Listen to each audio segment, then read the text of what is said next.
Emily Norwood with Annapolis College Consulting.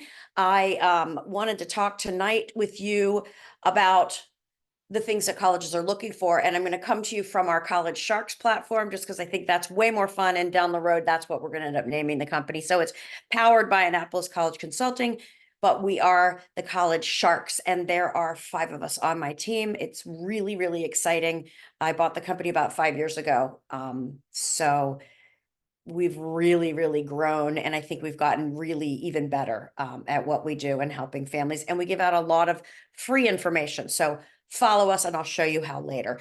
But let's just talk about right tonight. I know the people that are on might know the answer. But what do you think the number one thing that colleges look for when looking at a student, when an application comes across and they're looking at a student and considering them to go to their school? What do you think the number one thing is? I mean, anybody can shout out. You could put it in the chat. I could tell you what most parents say. They usually say, oh, they I want would you to be. say, Go ahead. I would say like the breadth of involvement, not just grades, class rank, but overall involvement. That's a great and incorrect guess, but thank you.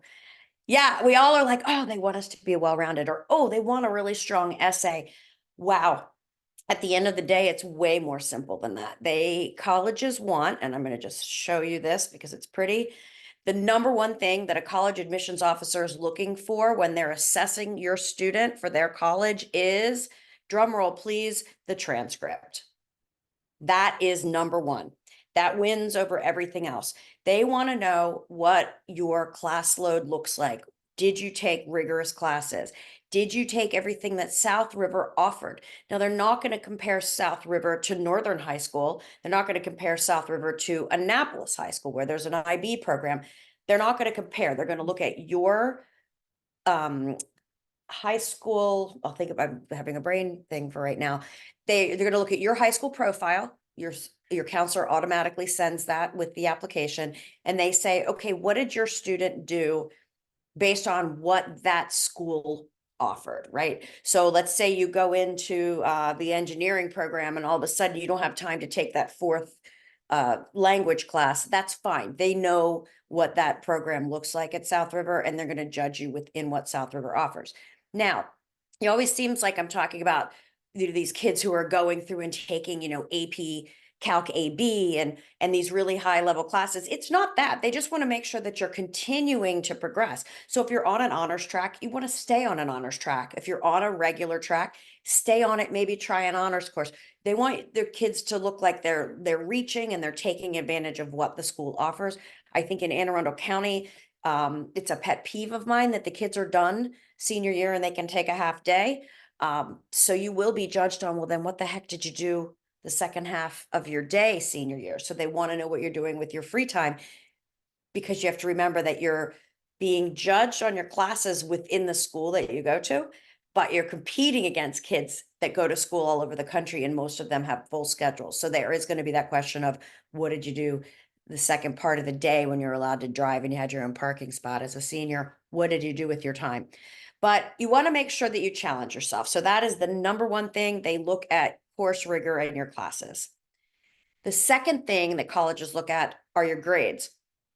They look at how did you do in those classes. And this has to be unweighted, because a 4.6 from an Anne Arundel County public school is very similar to maybe a 3.9 at a very rigorous private school. So they can't compare your weighted GPA, because some schools don't offer APs.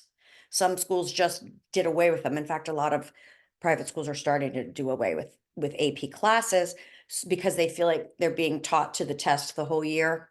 There's a lot of things behind that, but your weighted GPA only helps in the class ranking at your school. They're going to pull that GPA down and they're going to look at your unweighted GPA. Some schools, really popular school for around here at the University of Georgia, they completely dismantle your GPA and only look at the 5 core classes. English, math, social studies, science, and language. Now, if you're on that track with engineering, I'm sure that there's a caveat to the way that they would look at that, but they strip it down. So all those A's you got in gym and weight training and, team sports, they go away and they recalculate based on the 5 core classes. So you want to make sure that you keep your unweighted GPA up, and that matters. The third thing that the schools look for are test scores. And if anybody has a question, I'm happy to answer it right now. But I'll just give you my thoughts on this. Test optional does not mean test blind. Test optional does not mean, oh, I don't have to study. Test optional was designed during COVID for kids who weren't able to sit for tests. Prior to that, there were some schools that were test optional. They were a very small group. There was even a button that you could sort by test optional schools. One of those was the University of Chicago, one of the most highly selective schools in the country.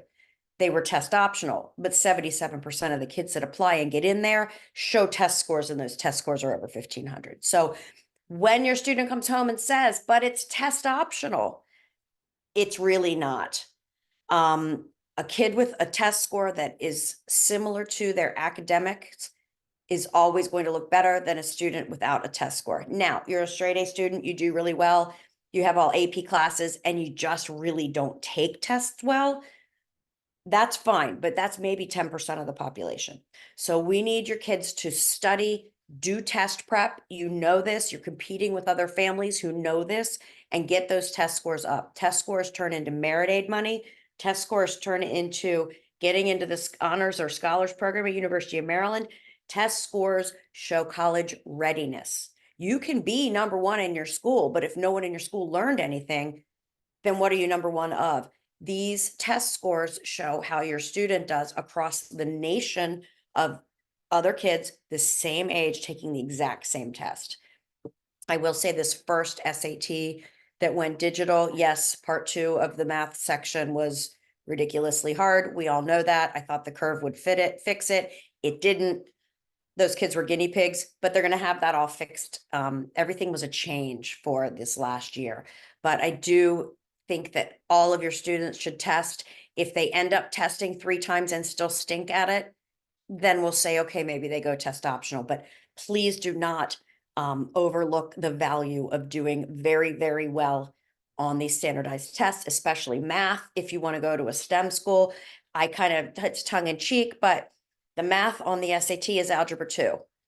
If you can't nail a 700 on algebra 2, you really should not apply to MIT, right? It just doesn't make sense. So MIT and some other schools have actually re-implemented testing. It's coming back. And a good savior for that, it's not only the highly selectives, are that Florida, Georgia, and Tennessee are all not test optional anymore. You have to show a test score. Part of that was because they became so popular, especially kids from the North wanting to go to an SEC school, go to school in the South. They are flooded with applications from kids going, well, why not try? You don't have to write an extra essay for Clemson, and you don't have to have a test score. So why shouldn't I try? That's really flooded the intersection, the on-ramp to the kids that should be going to that school. So do yourself a favor, study, test, study, test, study, test, and do it 3 times if you need to. After that, there's some diminishing returns, but I will say the super competitive kids, they'll take it as many times as they need to, mostly international kids whose parents are really pushing them to come to school in the US. They're going to take it until they get a super high score. Now, when you look at the scores, the average SAT scores and ACT scores at colleges right now, they're all inflated because none of the kids who didn't do as well show their score. So there was no numbers to pull down that average. So don't panic. Look at that middle 50%. If you're close or if you're in it, you should send your scores, or you should talk to somebody about the program, about the school, about the college you're trying to get into, and make a really educated decision about whether or not you're going to send your score. Another big thing is over 700 on both sides, send it. Don't even think twice about it. If you have a student who tests over 700 on both sides of the SAT, send the scores. So all those things, don't tell me a darn thing about whether if your kid's nice, if they're active, if they're doing great things in school, if they're out there to change the world. All I know right now is that they do okay in school. So the fourth thing is involvement in activities. And this is what Sydney was talking about a little bit. they want to see, what do you do with your free time? Are you showing leadership? And leadership does not mean you need to be the team captain. Leadership is shown in lots of different ways. Did you see a problem in your community and you solved it? Did you help kids study? Were you a tutor? There's a lot of different ways to show leadership. Are you on the team, but maybe you don't have a leadership in name position, but you managed all the fundraising and things like that on the team? What are you doing with your free time? And they can really see through those kids who have 20 things because they're doing it all to get in. I've got to get into a top school, so I'm just going to volunteer my butt off. Don't do that. They would rather see a few activities with depth and breadth that you're involved in, that you've been involved in over time. The word for that is grit, doing something often and a lot and not stopping over time. That's what they want to see. So serving the homeless one time, that's not going to move the needle for you to get into college, but doing it every single year for 3 different dates that weren't Thanksgiving, Christmas, or holiday, a holiday, that's gonna mean a lot more. So I tell kids, do what you love. If you do what you love and you get involved in what you love, your activities and your involvement are just going to follow suit. If you've got a young kid and you're on this call, kids, colleges love speech and debate. Any student that can get up in front of a group of people and make their point, that is a life skill, that is a leadership skill, and that is a skill that will put family arguments, completely shut them down at the Thanksgiving table if your student can learn to do great things in a speech and debate class. It's an awesome skill set. So if you're wondering what to do, that's always good. There's future business leaders. There's all different kinds of things your student can get involved in and out of school, but just make sure they really love it. And if your student is a 2 or 3 sport athlete, they don't expect you to do 18,000 other things because life is short and they know that they're busy participating in a team. And right there, that is just an amazing thing. Teams can be Boy Scouts, Girl Scouts, all of those things. I don't want to ever leave anything out. So that's the 4th thing. The 5th thing, and this one I should have an X through it. So the 5th thing used to be recommendations, counselor, teacher, coaches, and unique. It's not that anymore. At public schools, a lot of these recommendations have really become watered down. They know that they all start kind of sounding the same. These teachers are overburdened. They're being asked to write recommendation letters for hundreds of kids. And if they're the popular teacher, they do understand that that's not always going to be the best example of showing who your student is in the halls of that school and how that translates to college. So when you do your applications this year, you're going to see lots of schools that do not require the recommendations that they used to require. Not sure if South River does this, but lots of high schools do a parent brag sheet. We have articles on that on our website. Read it. You want to be brief, be bright, be gone. Don't talk about how your student took 6 years to get over the death of a dog when they were in 4th grade. That's not where we want to be. We want to really give them solid things that they can regurgitate, that show something very unique about your student that would make a reader go, wow, that's exactly the kind of kid we want on this particular campus. So when you do the parent brag sheet, make it short and make it things that they can cut and paste. Do them a favor, do the teachers and the counselor a favor, because I think the average counselor to student ratio in the US is like 415 to 1. That's crazy. And then you have a private school where it's 30 to 1, that teacher rec or counselor rec is going to have more weight because they know the depth that they know that student. So don't get too hung up on the recommendations. Let's look at the other things. Also, it used to be 1 STEM and 1 humanities rec you wanted to get from each. If your student has a special skill, they want to be a filmmaker and they were in Filmsters in the summer and they had a great film coach, get the rec from that person because that's what they're going to want to major in college. So unique recommenders are going to be moving up a little bit more in the who to get to recommend for your students. So this 5 should probably move down the list. The 6th is essays. So essays are a hang up for everybody. It's a challenge. It's a different way of writing than what kids learn in high school with the 5-paragraph opening, 3 supporting paragraphs, and then a closing. That's not what they want. You have a lot of freedom. We had a great kid who wanted to go into journalism when we had her write her essay as though she was reporting on herself and her life. So super cool. One of the best essays I've ever read.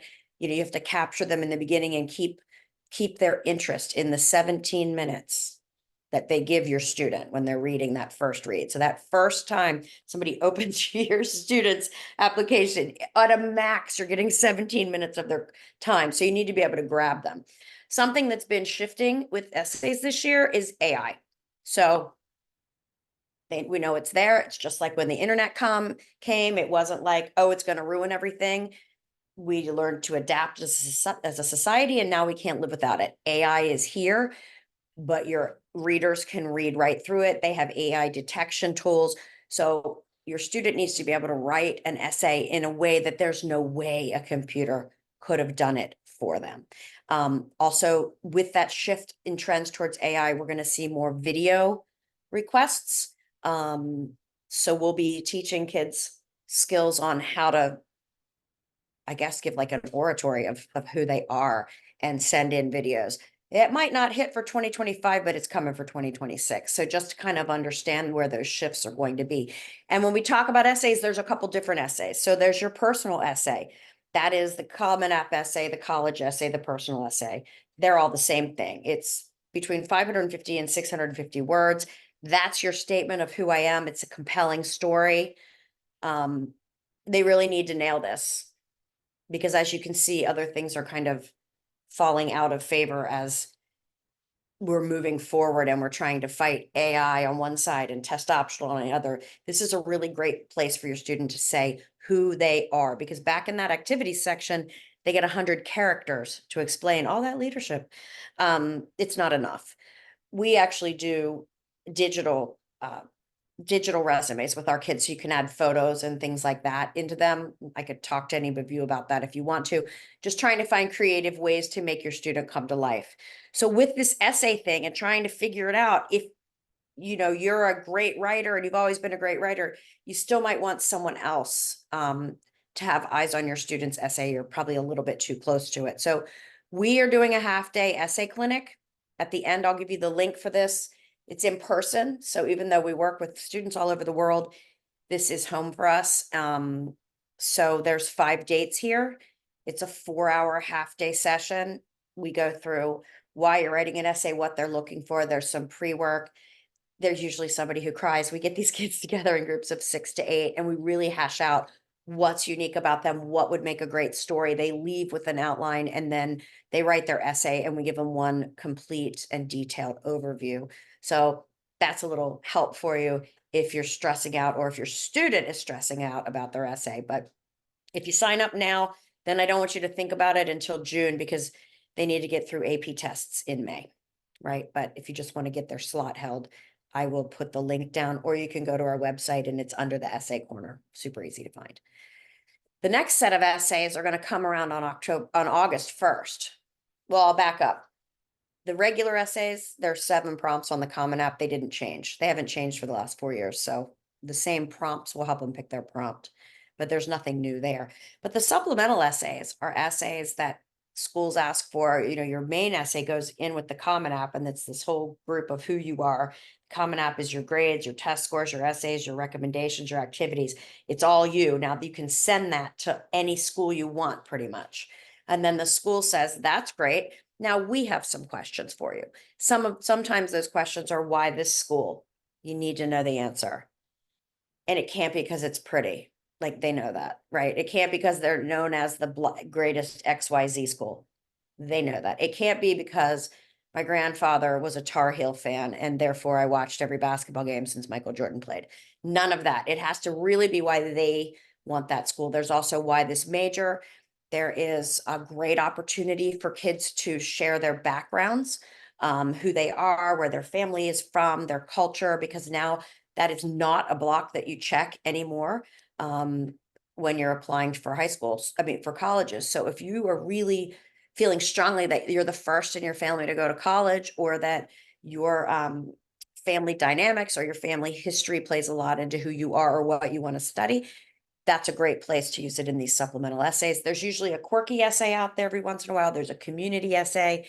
And then like the one I was explaining before, it used to be the diversity essay. That is where you really get to separate yourself from the pack and answer those questions. In my opinion, once you've made it through the first read, which is really those first three things, do they match our profile academically, class-wise, and did they test well? And does that show their college readiness? Then they're really going to dig into this because you have to be able to nail those questions. It's a huge differentiator. But they don't have to give you these questions till August 1st. So get everything else done before August 1st. It's my advice. And then start these in August and kind of smooth out the beginning of that senior year. So here are the other things that colleges are looking for. We talked about curriculum, grades, test scores, involvement, leadership, and essays. Awesome. Demographics, teacher X, and a unique quality. Sometimes a school wants to have kids from every 50 states. So your demographics at the University of Utah, the fact that you're from Maryland is going to be a big deal. It's not a big deal when you want to go to Georgia, Tennessee. I'm thinking of the usual suspects, South Carolina, UNC, UVA. You're not, a lot of kids come from this area for there. But if you're going to try to look at Seattle, Oregon, then you become different from your demographic and where you live. Your teacher X will play a role. And then if you have any unique qualities, this can play into sports, violin, anything that they may be seeking. Oh, here's a great example. They really have the most awesome new neuroscience program at University of West Virginia. You guys can go back and look. It's the 60 Minutes did a whole talk about this guy who is a neurosurgeon who has always felt it was barbaric to have to crack through the skull to get to the brain, but the blood-brain barrier keeps a lot of drugs from crossing through and getting drugs to heal your actual brain. Well, he has figured out a way to open the blood-brain barrier for short periods of time using ultrasound. It is like insane. He is an amazing doctor. I'm watching this like drooling, thinking, who can I send to neuroscience school? And at the end, when they say, and where are you doing this? I'm thinking, oh, it's got to be, Case Western. He's got to be someplace that I've heard of, right? For neuroscience. He's at the Rockefeller's School of Neuroscience at University of West Virginia. They need kids in that.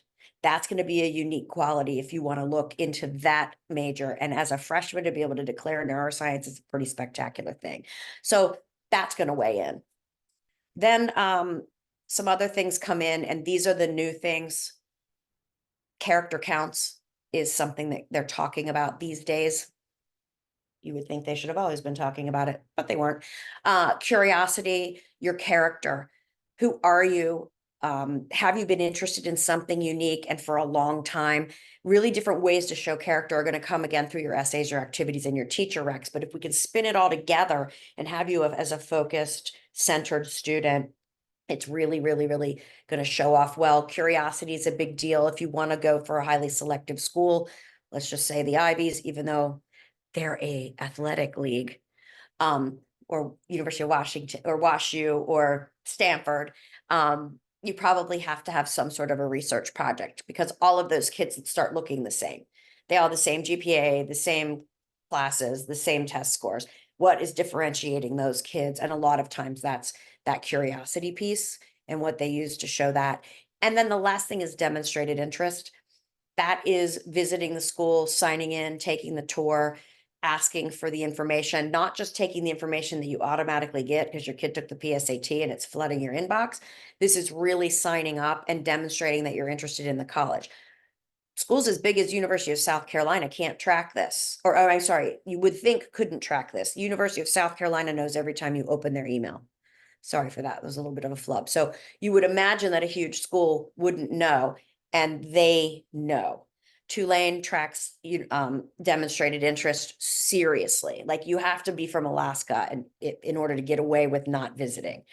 Other schools don't track demonstrated interest. Harvard, they don't care if you come and visit. They know they're great. They know you're going to love them. So they don't track it.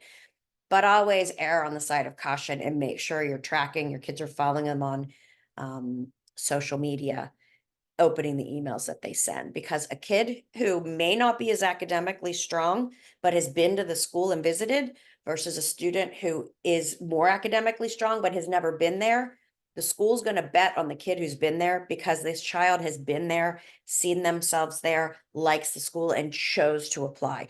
The other one might just be throwing it on a list. So they have yield and they want to make sure that they get as many yeses for as many offers as they give. So that's why demonstrated interest is important. So that is about all that I have, the top things that colleges look for. We have a Facebook group for college sharks. You can ask questions in there. We're pretty great at getting back to people, and you'll learn a little bit about that virtual college consulting portal that we have. We'd love for you to share it with your friends, and everything that we do is powered by Annapolis College Consulting. So here are some of the things we do. I'm not a big like promoter on things like this. I want you to leave confident, feeling smarter, and with less stress. Then if you choose to work with us, great. We'd love to have you. There's a lot of great information out there. Just get it from a good source. We're always going to be a good source. So we have one-on-one consulting, we have hourly consulting, we have essay only. We have the essay clinic, which I just showed you. We have college sharks, and then we're doing a summer sprint, which would be super low cost, but it's just going to be probably 8 lessons that you can consume as you want to over the summer. And that's great for kind of a self-starting student who just wants to get in and try to get it done with a little bit of guidance. So that's what we offer. And the proof is in the pudding. Our families had an average of 110,000 each in merit aid offers. That sounds really good and wow, but if you apply to 10 schools and they all give you merit aid, those offers go up. So our averages, I'm very clear that our average went from 65 to 110. Did we get twice as good? Yeah, maybe. But oh, my dog, hello. But it's all statistics and numbers, but you will see our kids applied to and got into a tremendous number of schools. We probably see 50 to 60 schools a year in person. I love my job. It's the funnest thing ever. I swear it keeps me young. I love teaching, talking high schooler, and we're happy to talk to any of you guys if you ever want to do that one-on-one. But that is all I've got.